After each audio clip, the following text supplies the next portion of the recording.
What's up, guys? Welcome to another episode of Six Figures to Bigger Figures. This is my story of how I inherited, lost, regained, and will surpass a six-figure net worth. Now, for those of you who are just joining me, at the age of 10, I lost my father in a tragic accident in the Caribbean, in a plane accident in the Caribbean Sea.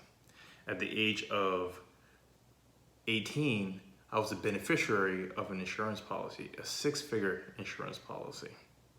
At the age of 21, I was flat broke and $30,000 in debt. Now in my 30s, I have no student loan debt, no credit card debt, and most importantly, my net worth today is more than it was when I first inherited that money. All right. Now, going forward, the goal is to have a seven-figure net worth. And I'm going to get there, but I'm bringing you along with me on the journey. My only ask is that you like, share, and subscribe. All right, stick with me. Let's go. It's 6 digits.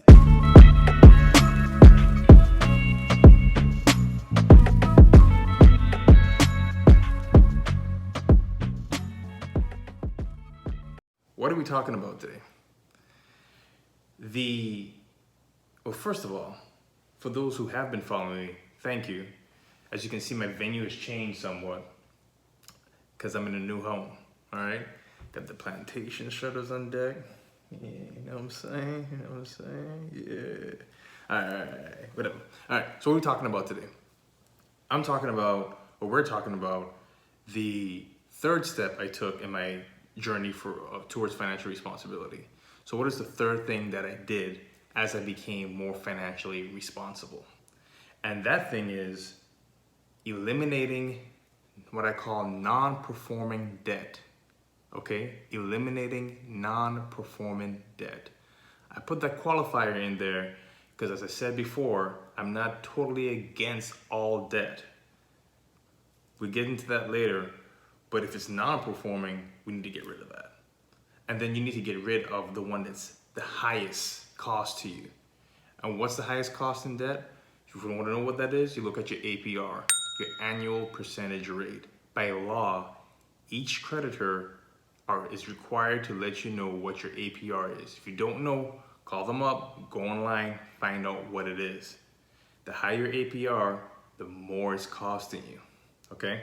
Now, as we get into why this is such an important step, I'm gonna take a couple steps back and allow me to dive into some accounting world. All right.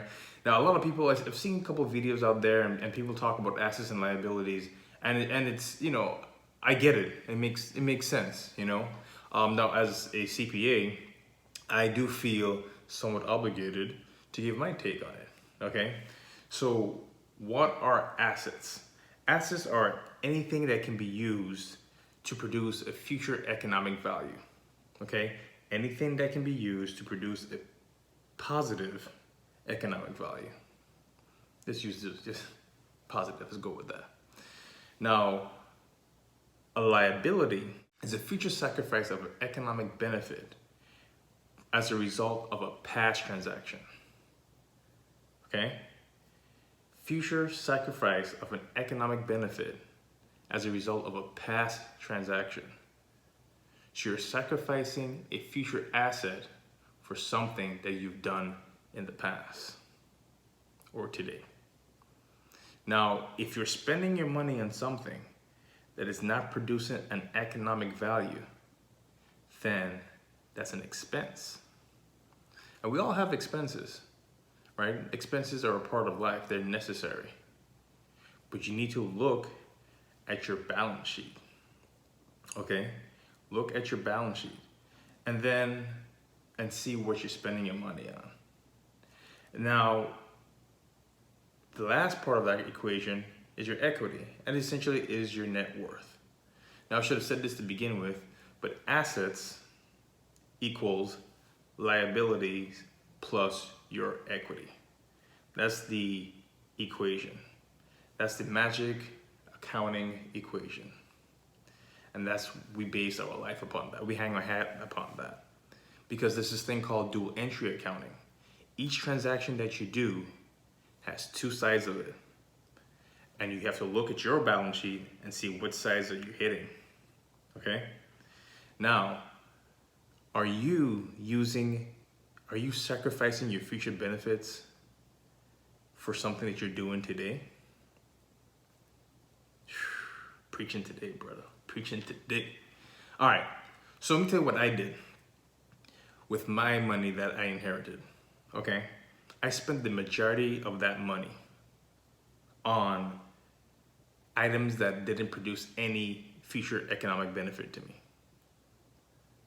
And then once that money ran out, I used high yield debt to then spend or to feed my need for more things that had no future economic benefit. Does that sound familiar? Are you using debt, high interest yield debt, credit cards, to purchase items today that has no value in the future? It has completely no value to you. Now, again, my whole thing is not preaching to you, so I'm gonna tell you what I did, okay? Because I know that's what I did. When I was in my 20s, I would go to Atlanta once a month, and I would use my credit card to buy gas. I would barely pack any clothes because I would just buy clothes when I got there. And the clothes I bought I don't have any of it now, right? For you younger folks that don't know, back in the day, it was actually in style to buy clothes that were 4 and 5 times your size. And actually buying clothes your size was seen as corny. Yeah. So I have none of that now. I would spend all the money on parties, radio clubs, carnival, what have you, drinks, just have a grand old time, and I have nothing to show for it today. Not a thing. Now, how did I get out of that rut?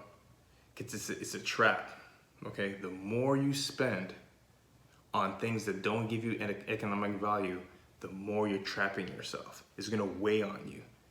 So once you get rid of all your assets, then you're just gonna use debt to then supplement that bad habit.